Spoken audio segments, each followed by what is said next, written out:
배수연 특파원님, 안녕하세요. 네, 안녕하세요. 아, 반갑습니다. 예, 반갑습니다. 이렇게 화면으로 뵙게 되니까 또 영광입니다. 지점장님도 한번 인사 나누시죠. 네, 안녕하세요. 반갑습니다. 항상 네, 좋은 네, 자료 만들어 주셔가지고 항상 큰 도움 받고 있습니다. 아, 잘 보고 있습니다. 부진현님. 네. 예. 자, 그럼 본격적으로 이제 3부 시작해볼까 하는데요. 뉴욕 증시 전망부터 한번 해볼까요? 우선, 제가 정시 전망을 하기에는, 제가 뭐 전문가들을 모시고 정시 전망한다는 건 조금, 역량이 좀 너무 앞서 나가는 얘기인 것 같고요. 우선 제가 이번 주에 우리 투자자들께서 좀 주목해야 될 그런 주요 일정부터 좀 말씀드리는 게 순서일 예. 듯합니다. 그리고 나서 전문가들 분께서 코멘트 해주시는 게 훨씬 더 그거는 도움이 될 것 같고요. 우선 첫 방송인데 제가 이제 좀 말씀드리고 싶은 부분은 우리 한국이 이제 반도체도 제일 잘 만들고 전기차 시대 뭐 거의 뉴욕 거리에서 한순간에 거의 말똥이 다 사라져 버렸던 그런 내연기관에 버금가는 이제 전기차 시대가 도래했는데요. 이 부분에 있어도 이제 한국이 두각을 나타낼 것이라고 지금 세계가 평가하고 있지 않습니까? 음흠.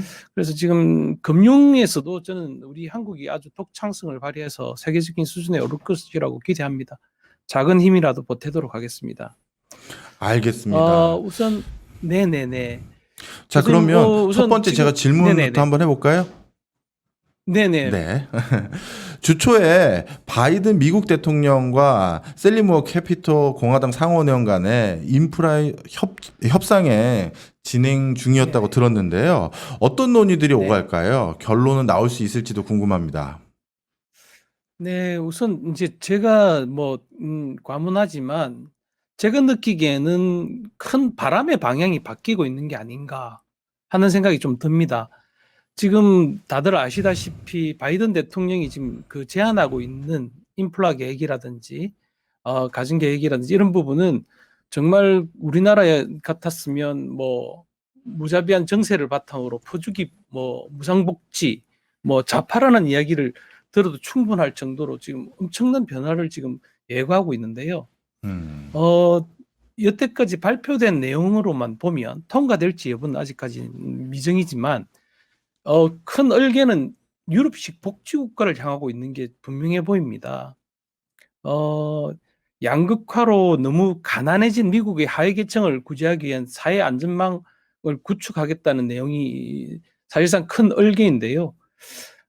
지금 여기서 느끼는 바이든 대통령을 포함한 민주당 정권은 좀 절박하다고 할 정도로 일종의 결기가 느껴질 정도로 좀 강경합니다. 그래서 지금 뭐 이번 주에 다시 양당이 만나게 되겠지만 큰 흐름에 있어서 이제 좀 초라했던 미국의 민낯을 그대로 방치하지 않겠다는 그런 바이든 대통령의 그런 의지는 확고해 보입니다. 박 교수님이 더 잘 아시겠지만 이런 부분에 대해서 약간의 통계 자료만 좀 말씀드리면요. 미국은 아이러니하게도 좀 가난합니다. 특히 하층민들은 전체 인구의 12%인 4천만 명이 OECD 자료에 따르면 빈곤층으로 분류되고 있습니다. 이 가운데 17.5%에 해당하는 1,300만 명의 어린이들은 정부의 보조금 지급에도 상대적인 빈곤을 벗어나지 못하고 있습니다.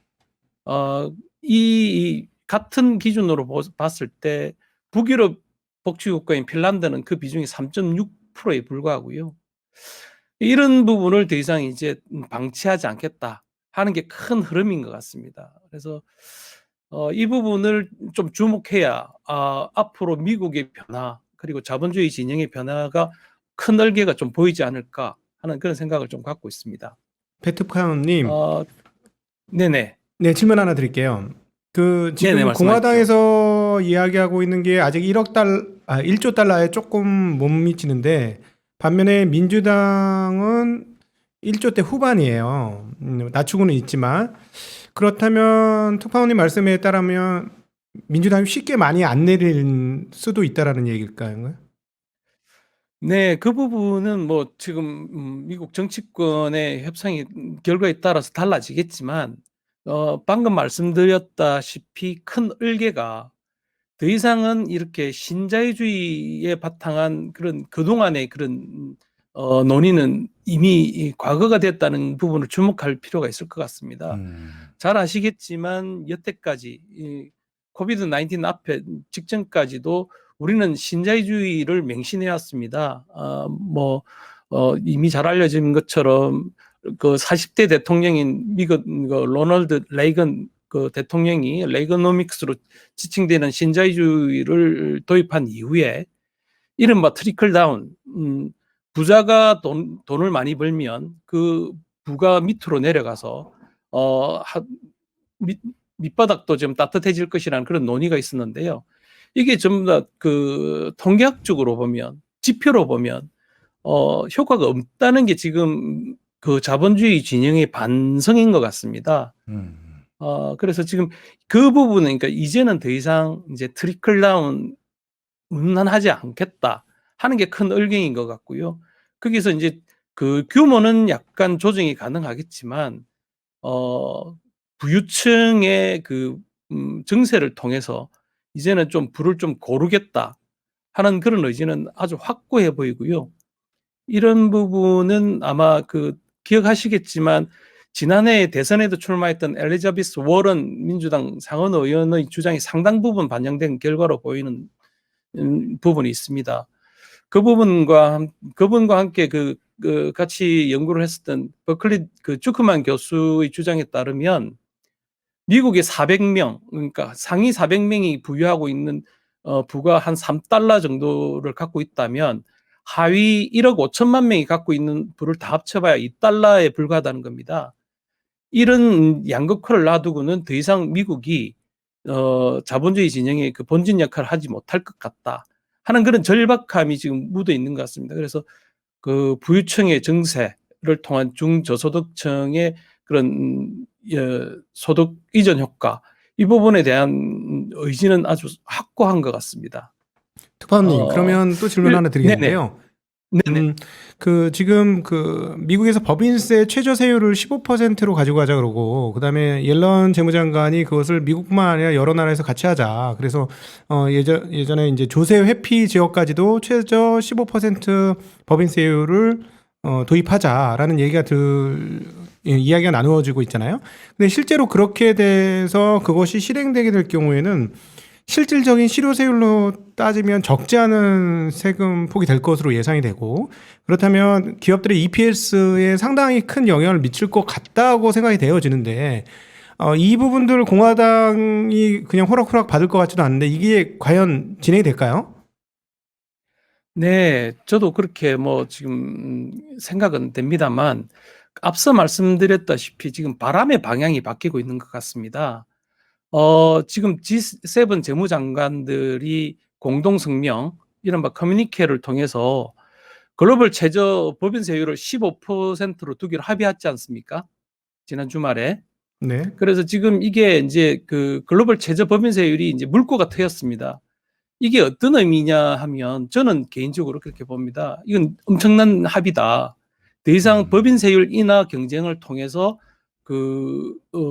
대기업 유치라든지 이런 부분을 하지 말자는 그런 이야기인 것 같고요.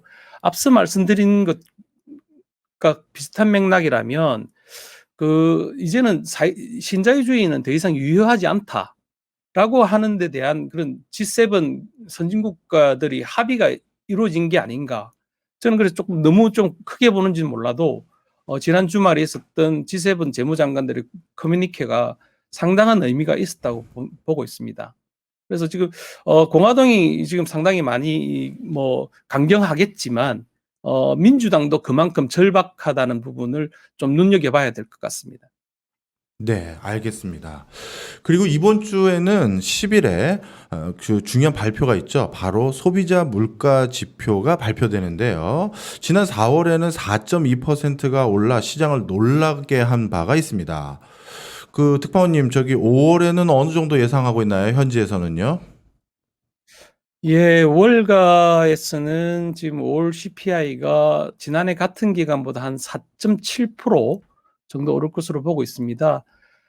지금 지난해 5월이 그 코비드 19이 가장 좀 극심해졌던 때였던 점을 감안하면 기저 효과도 일정 부분 있을 것 같습니다.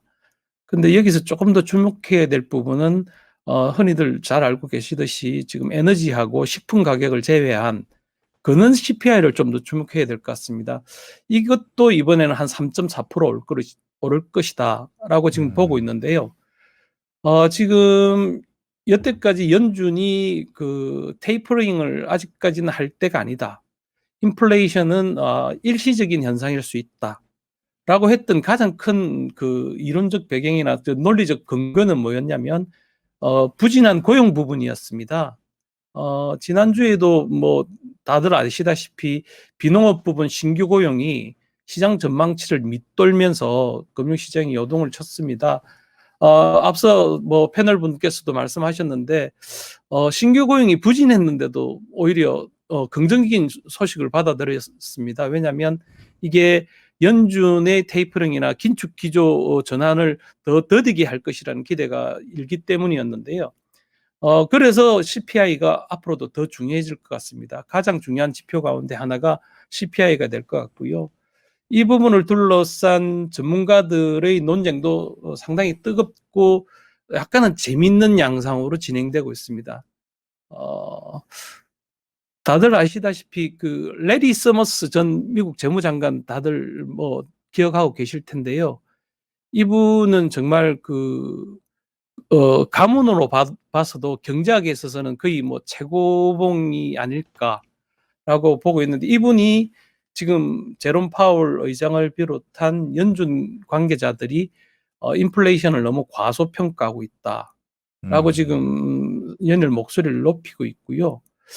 그리고 1970년대 이른바 이제 좀 고인플레이션 시대를 연구하셨던 분들 가운데 일부 경제학자들도 좀 잘못 보고 있는 게 아니냐, 연준이.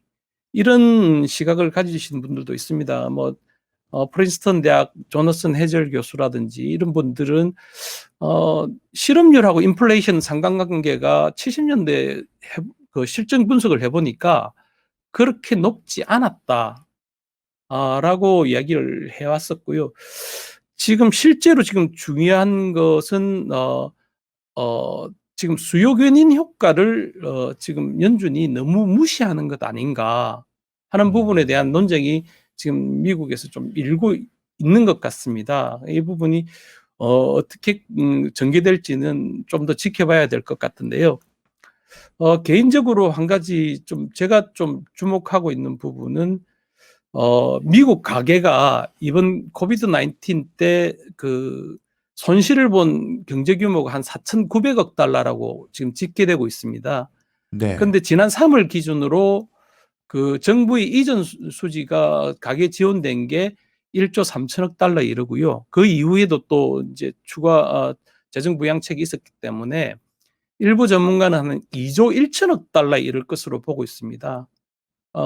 거기다가 잘 아시겠지만 지금 미국 가계의 그 저축률이 사상 유례를 찾아볼 수 없을 정도로 높아져 있습니다. 그래서 이 부분에 따른 그런 수요 견인 효과를 좀 주목해야 되지 않나 하는 그런 논의는 지금 고개를 들고 있습니다.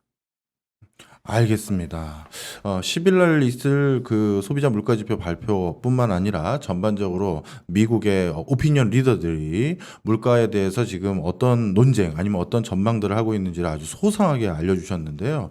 이야, 역시 뉴욕 현장에 계신 분이라서 진짜 생생한 변화를 전달을 해주시는 것 같습니다. 특파원님, 또 다음 질문 한번 드려볼게요. 10일에는 또 유럽 중앙은행의 통화정책 회의가 열립니다. 어떤 내용들이 논의될 것으로 보이세요? 네, ECB 정책 결정도 주목해야 될 변수이긴 합니다. 지금 대부분의 그 이코노미스트들은 그 ECB가 채권 매입 속도를 9월까지는 유지를 하고 내년 3월께 이제 그 부분에 대해서 좀 조정을 할 것이다라고 하고 있는데요. 아무래도 그 22 유로존 지역은 유로화를 쓰는 19개 국가를 의미하는 유로존 지역은 그동안 그 코비드 19에 따른 2차 봉쇄, 3차 봉쇄 이런 봉쇄의 그런 후폭풍이 좀 있었습니다. 그래서 이 부분에 있어서 경기 회복세를 좀 더 끌어올릴 수 있는 부분에 주목할 텐데요. 그렇게 매파적인 그런 입장을 보이지는 않을 것으로 지금 점쳐지고 있습니다.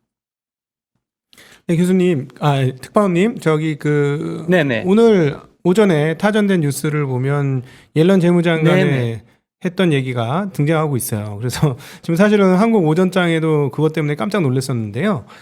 옐런 그 재무장관께서 뭐라고 말씀하셨냐면 이 상태에서 금리가 올라가는 것은 그 FED에도 좋고 기업들한테도 그렇게 나쁘지 않다. 라는 이야기를 해주셨어요. 사실은 이 옐런 그 재무장관 얘기를 도대체 어떻게 해석해야 될까? 그리고 현재에서는 어떻게 받아들이고 있는지, 그리고 도대체 그러면 재무부의 의중은 무엇인지, 그동안에 잘 맞았던 FED와의 호흡은 여기서 엇나가는 것인지 등등이 좀 궁금합니다. 그 부분은 정말 아주 흥미로운 그 대목인 것 같습니다. 우선 옐런 장관의 그 백그라운드를 너무나 잘 아시겠지만 이른바 그랜드 슬램을 하셨던 분이지 않습니까? 직전에 또 그 연준 의장을 하셨고요. 그리고 그 재무장관의 금리 관련 발언이 시장에 어떤 파장을 미칠 것이라는 걸 전 세계에서 아마 제일 잘하는 분 중에 한 분이 옐런이 아닐까 싶습니다. 그런 분이 금리 관련 발언을 했다는 점에서 그냥 흘려들을 부분은 아닌 것 같고요. 이런 부분은 앞으로 전문가들 사이에서 좀 더 논쟁이 벌어져야 될 부분이고 논의가 돼야 될 부분이겠지만 지금 연준이 계속 테이퍼링이나 긴축 기조로 돌아서는 부분을 이연하는 가장 큰 이유는 고용입니다. 근데 사실은 연준만 좀 독특한 그런 타겟팅을 갖고 있는 것인데 고용의 영역은 재정의 영역이지 않습니까? 지금 무차별적인 그런 통화 정책의 영역이 아닌 부분이 있어서 그런 부분에 대한 일정 부분의 우려가 반영된 게 아닌가 하는 그런 생각도 있고요.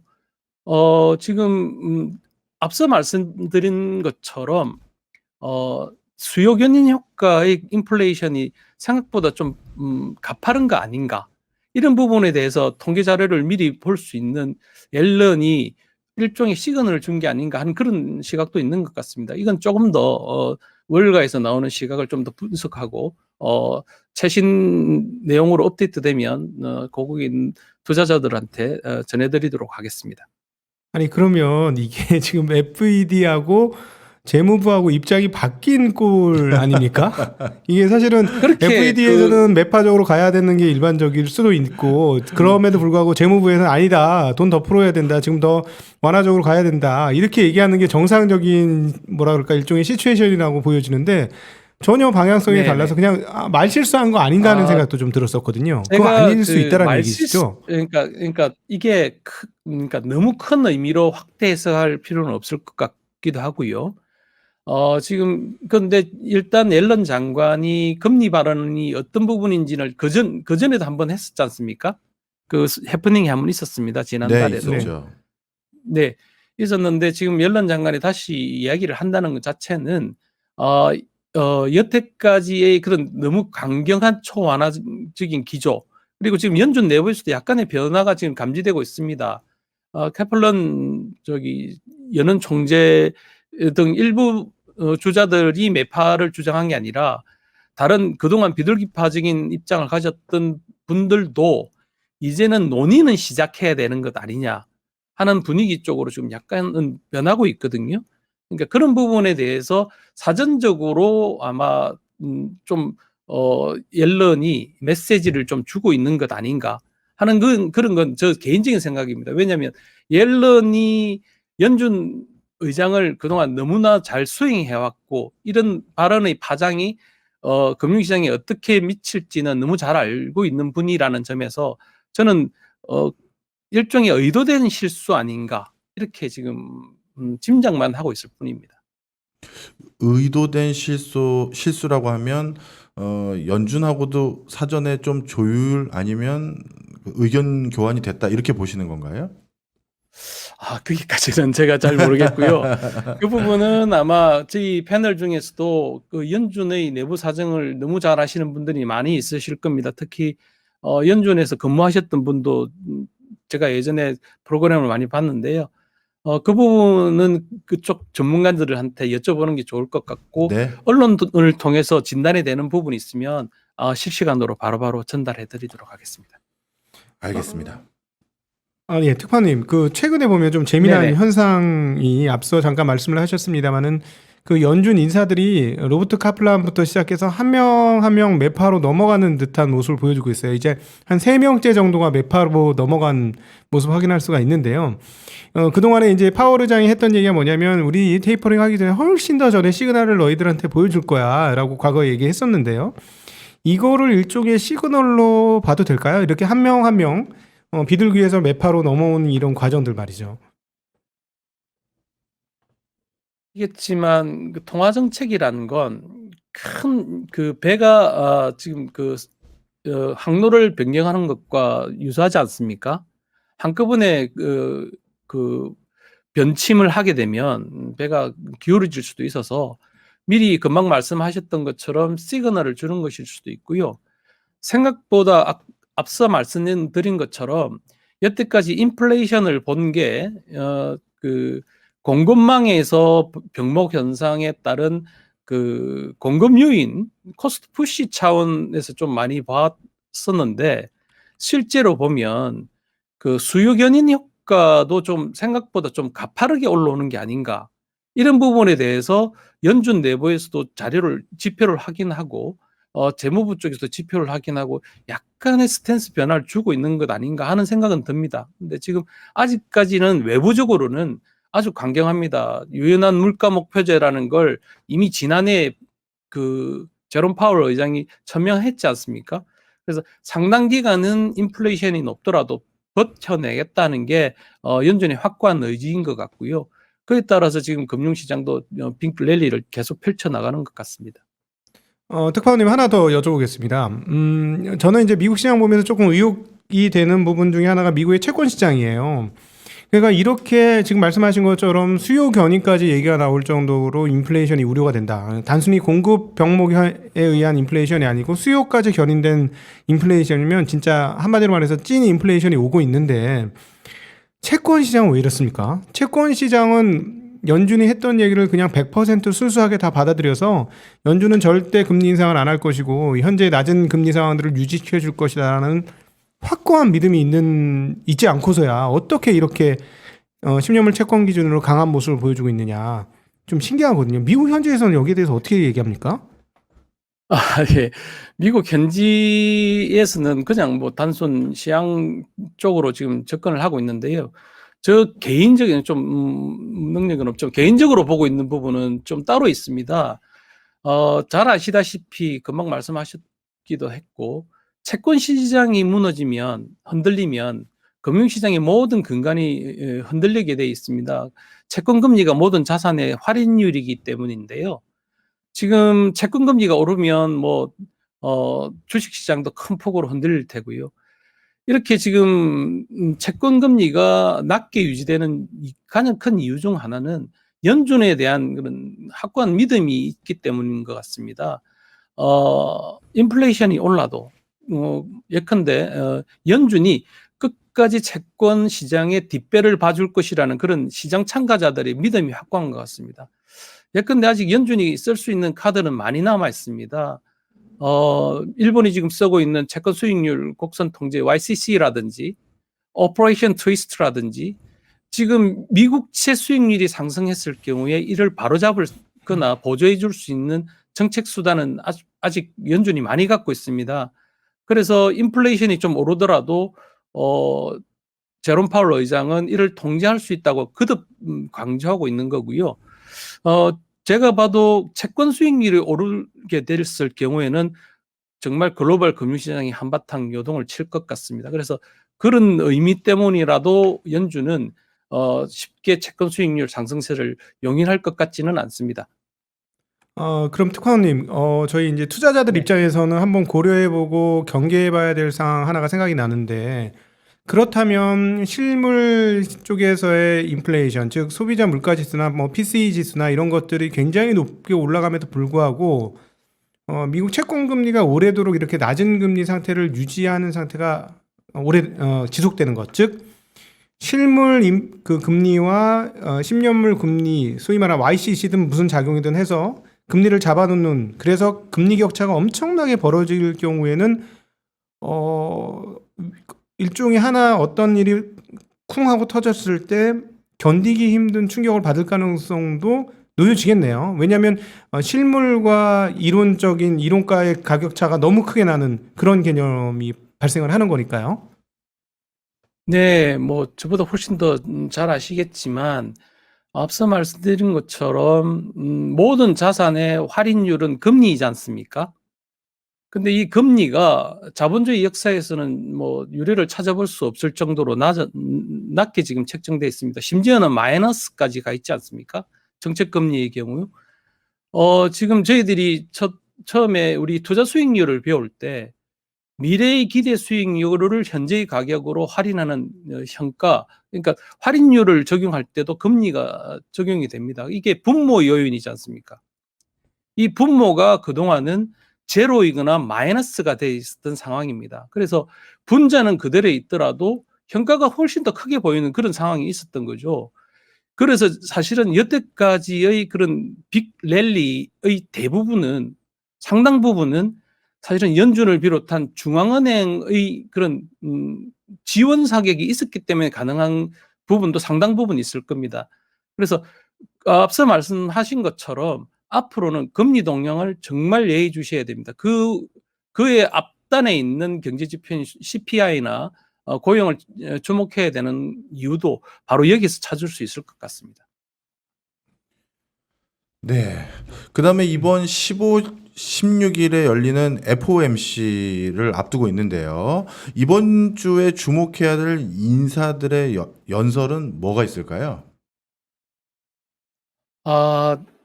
잘 아시다시피 이제부터는 이제 좀 깜깜이라고 얘기할 수도 있는 블랙아웃 기간입니다. 그래서 그동안은 활발하게 나왔었던 위원들의 발언을 들을 수는 없고요.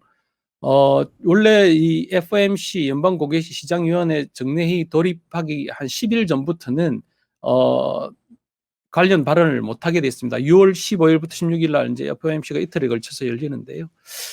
지금 일단 뭐 이번에는 뭐 연준은 어떤 스탠스 변화를 보이지는 않을 것 같습니다. 그러나 이제 그 최근 이번 주부터 시작되는 중앙은행 시간이 다가오는데요. 앞서 말씀하신 것처럼 ECB도 그렇고 특히 좀 최근 전 세계 중앙은행 가운데 가장 활발한 행보를 보이는 은행이 그 캐나다 중앙은행인데요. 캐나다 중앙은행은 이미 양적 완화의 축소를 의미하는 테이퍼링을 이제 예고를 하고 있습니다. 그래서 지금 연준이 아직까지는 뭐 큰 행보의 변화를 보이지 않는 부분이 있는데요. 이와 관련해서 좀 흥미로운 주장을 하시는 분도 있습니다. 세계적인 자문사인 그 투자자문사인 아문디의 그 최고 투자 책임자인 파스칼 블랑케라는 분은 연준이 인플레이션을 오히려 방치할 수도 있는 거 아니냐 이런 주장을 해서 상당히 흥미를 끌고 있는데요. 이분이 그 파이낸셜 타임스 그 기고를 통해서 부채의 위기를 벗어날 수 있는 해법 가운데 하나는 인플레이션이다. 지금 부채 조달을 통해서 지금 버티고 있는 카드로 지은 집 같은 지금의 형국이 성장과 인플레이션이 되살아나야 지금 해결이 될 수 있기 때문에 인플레이션을 하면 결국은 빚장이한테 유리해지지 않습니까? 그래서 인플레이션 일어나는 걸 연준이 오히려 전면에서는 뭐 일시적이라고 이야기하지만 인플레이션이 오히려 문제 해법 가운데 하나로 보는 것 아닌가 하는 의혹의 시선도 좀 있습니다. 알겠습니다. 그리고 앞서서 서두에도 우리 지점장님께서도 질문 한번 해주셨는데요. 이번에 G7 재무장관 회의에서 글로벌 법인세율 최저 세율을 15% 선으로 유지하자는 발표에 어떻게 보면 좀 묻혀서 보도가 많이 안 되고 있는데요. 우리 미국 주식에 투자하시는 분들의 관심 중에 하나는 바로 미국의 팜기업들, 즉 아마존, 구글, 애플과 같은 기업들이 그동안 조셉 피난처를 활용해서 적지 않은 이익을 본국으로 가져왔고 그것들은 당연히 우리 주가에는 좋은 호재는 사실이거든요. 우리 주식 투자하는 사람의 입장에서는요. 자, 그런데 이번에 그런 미국의 역시 플랫폼 기업들의 조세 회피처를 이용한 이런 여러 가지 경영 행태 이런 것들을 근절하자라는 그 공동 성명도 같이 있었어요. 여기에 대해서도 의견 부탁드립니다.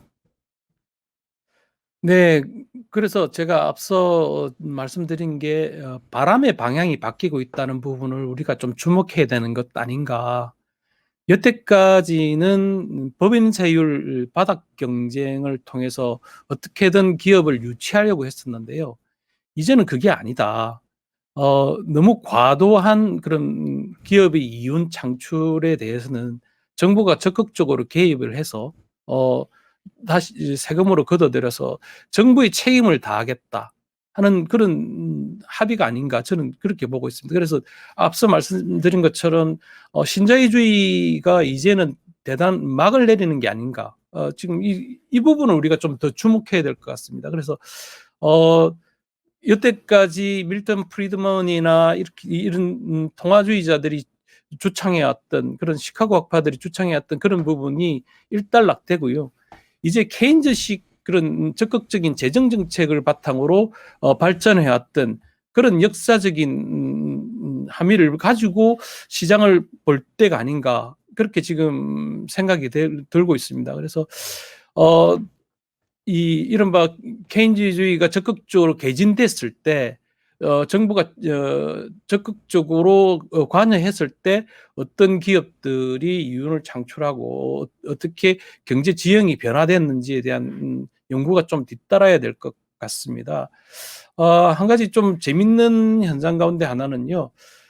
세계 최대의 자산 운용사인 그 블랙락의 회장인 레리 핑크가 지난 2018년인가 제가 기억하기로는 그 비즈니스 라운드 테이블 우리로 치면 아마 정경련 비슷할 겁니다 아마. 여기에서 이제 더 이상 그 밀턴 프리드먼식의 자유주의 형태로는 지속적인 발전이 불가능하다. 그래서 지금 이야기 그때 들고 나온 게 이제 이해관계자 자본주의라는 용어를 들고 나왔는데요. 이건 이제 종업원, 고객, 지역 공동체 이런 당사자들을 위해서 이제 기업이 공헌해야 된다는 그런 내용이 줄을 이루고 있습니다. 그래서 이 맥락에서 보면 앞으로 이른바 빵이라는 그런 기업들도 여기에 부합하는 기업 운영을 해나가야 되지 않을까. 이 부분이 앞으로 일종의 컨센서스로 자리 잡을 것 같습니다. 바이든 행정부의 의지도 확고하고요. G7 국가도 이미 바이든을 대리해서 옐런 장관이 강조했듯이 이제 법인세율 바닥 경쟁을 하지 않기로 했지 않습니까? 그래서 이 부분을 큰 얼개로 봐서 기업들을 재해석하는 게 하나의 앞으로 투자 지침이 될 수도 있지 않을까. 그 ESG 관련 투자도 그래서 지금 앞으로는 큰 잣대가 되지 않을까 그렇게 개인적으로 생각하고 있습니다. 특파원님, 그 사실 최근에 들어와서 아주 무섭게 오르는 게 비철금속을 비롯한 그 원자재 가격들이 아주 무섭게 오르고 있는데요. 사실은 뭐 네네. 앞서 이제 금리 논의도 했고 뭐 YCC 얘기도 했고 여러 가지 있지만 그 틈을 타서 원자재는 정말로 가격이 강세로 지금 진행되고 있는데 이 부분에 대해서는 이야기 나누거나 논의되는 부분들은 좀 없나요, 현지에서? 지금 원자재 가격 같은 경우에 지금 뭐 구리 같은 경우에는 뭐 엄청나지 않습니까? 지금 일부 요인 뭐 수요 견인 그쪽에도 수요 쪽 요인도 있겠지만 거기는 지금 공급 요인도 좀 있는 것 같고요. 공급이 그렇게 탄력적으로 넣을 수 없다는 요인도 있는 것 같은데 이것도 저는 개인적으로 그렇게 봅니다. 지금 구리 같은 경우에는 실수요도 상당히 많이 늘어났을 겁니다. 제가 정확한 수치는 기억이 안 나는데요. 지금 ESG 이른바 뭐 풍력 발전이라든지 지금 재생 가능 에너지의 그런 성장을 위해서는 구리가 엄청나게 많이 필요하다는 게 최근 IEA에서 집계했던 내용이었는데요. 정확한 숫자를 제가 다음에 찾아서 한번 말씀드리겠습니다만 이런 수요 요인도 있고 그리고 앞서 말씀드린 것처럼 결국은 할인율이지 않습니까? 지금 돈이 너무 넘쳐납니다. 싼 돈이 너무 많이 넘쳐나기 때문에 결국은 실물이 있는 자산에 돈을 묻어두면 항상 돈을 벌어왔다는 그런 경험칙이 반영된 게 아닌가. 뭐 여태까지 이 실물이 있는 인플레이션에 앞서서 실물 투자를 해서 실패한 경우는 없었다는 그런 경험칙이 반영된 그런 결과인 것으로 개인적으로 풀이하고 있습니다. 예.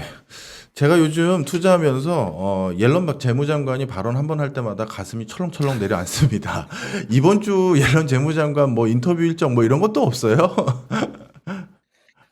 지금 일단은 G7 재무장관 회의 부분에 있어서 그 옐런이 하고 있는 부분을 좀 더 주목해야 될 것 같고요. 네. 일단은 앞서 지적해 주신 것처럼 바이든 대통령하고 공화당 지도부의 그런 앞으로 인프라 관련한 그런 논의 내용 등등을 지켜보는 게 훨씬 더 중요할 것 같습니다. 알겠습니다. 진짜 뉴욕 현장에서 이런 생생한 얘기 해주시니까 더욱더 생동감 있고요. 어떻게 보면 지금 바로 실시간적으로 전개되는 분위기마저도 느낄 수 있는 것 같아서 특파원님께서 같이 조인해 주셔서 너무 좋습니다. 앞으로도 월요일마다 좀 고견 많이 부탁드립니다. 네, 너무 감사하고요. 부족한 부분이 많았지만 많은 이해 부탁드립니다. 감사합니다. 네, 감사합니다. 고맙습니다.